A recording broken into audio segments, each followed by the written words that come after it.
الحمد لله نحمده ونستعينه ونستغفره ونؤمن به ونتوكل عليه ونعوذ بالله من شرور أنفسنا ومن سيئات أعمالنا من يهده الله فلا مضل له ومن يضلله فلا هادي له وأشهد أن لا إله إلا الله وحده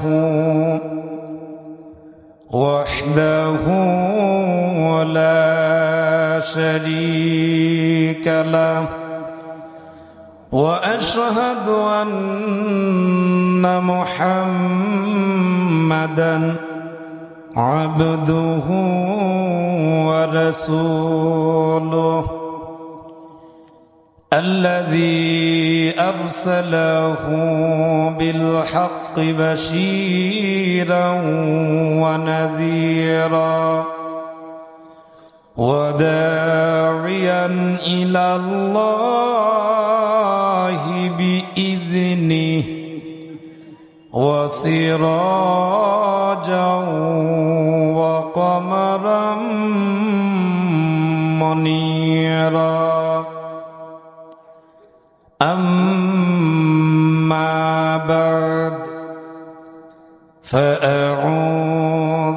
بالله من الشيطان الرجيم بسم الله الرحمن الرحيم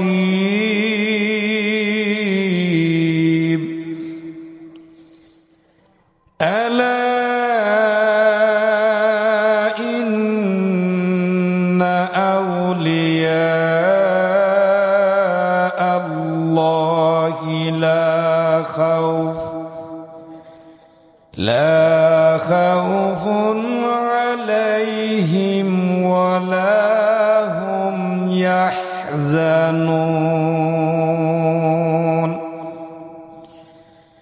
الذين آمنوا وكانوا يتقون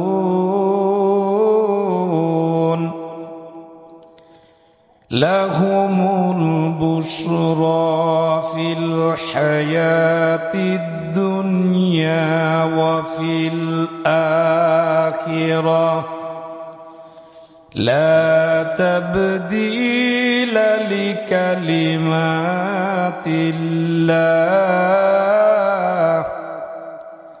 ذلك هو الفوز العظيم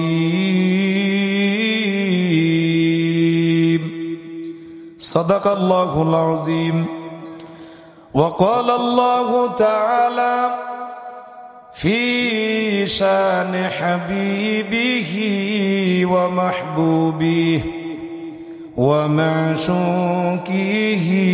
آمرا ومخبرا إن الله وملائكته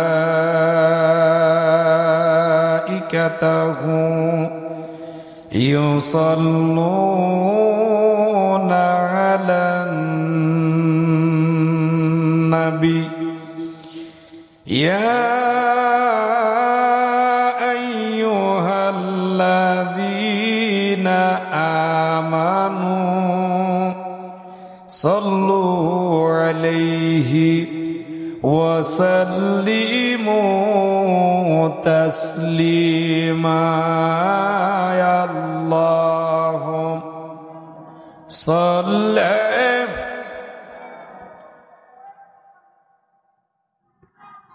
مولانا محمد وعلى سيدنا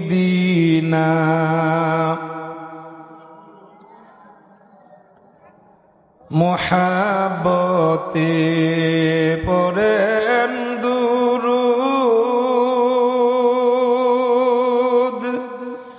হইয়া নবীজির দিওয়ানা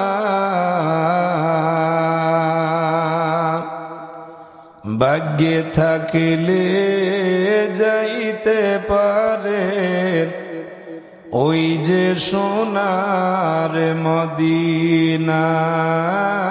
আল্লাহুম্মা সাল্লি মোহব্বতে মাওলানা মুহাম্মাদ ওয়ালা সাইয়্যিদিনা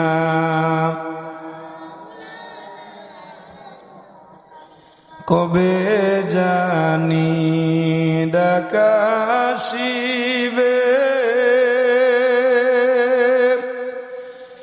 এইবারে গর সারিতে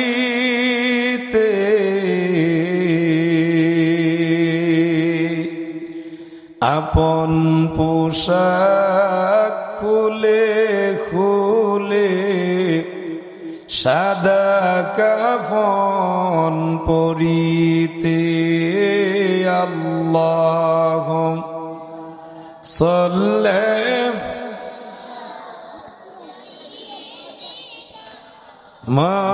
মাওলানা মুহাম্মাদ ওয়ালা সাইয়্যিদিনা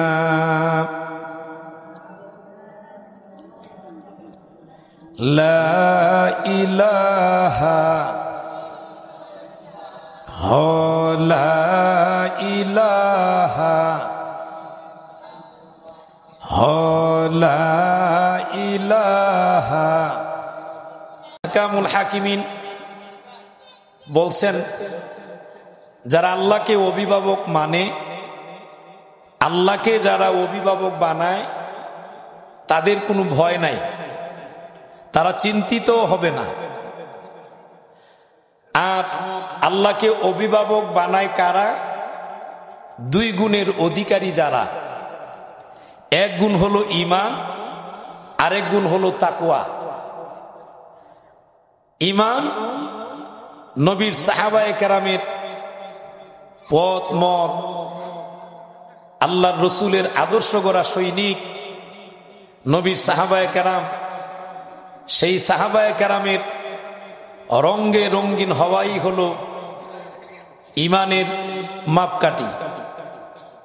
সুতরাং এই দুই গুণের অধিকারী যারা হবে, এরা পারবে আল্লাহর রসুল আল্লাহকে অভিভাবক বানাইতে। আর যারা আল্লাহকে অভিভাবক মানবে, তারা আল্লাহর হুকুম মানবে, আল্লাহর হুকুম আদেশ যা আছে এগুলোও মানবে, নিষেধ যেগুলো আছে এগুলোও মানবে। যেহেতু আমরা এসেছি খানকা মাহফিলে অংশগ্রহণ করার জন্যে, আর এশারের আজানেরও সময় সন্নিকটে, 6:45 আজান হবে, সেজন্যে সময়ও মোটামুটি 6:45 বেজেই গেছে। আল্লাহ পাক রব্বুল আলামিন তাদেরকে আবার একটা সুসংবাদও দিছেন।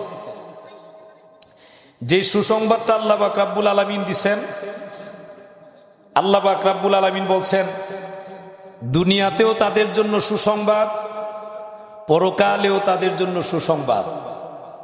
কাদের জন্য? যারা ঈমানদার এবং আল্লাহকে যারা ভয় ভীতি করে আল্লাহর আদেশগুলো মানে, নিষেধগুলোও মানে, এদের জন্য আল্লাহ পাক রব্বুল আলামিন দুইটা সুসংবাদ দিছেন। একটা হলো দুনিয়াতে, আরেকটা হলো পরকালে।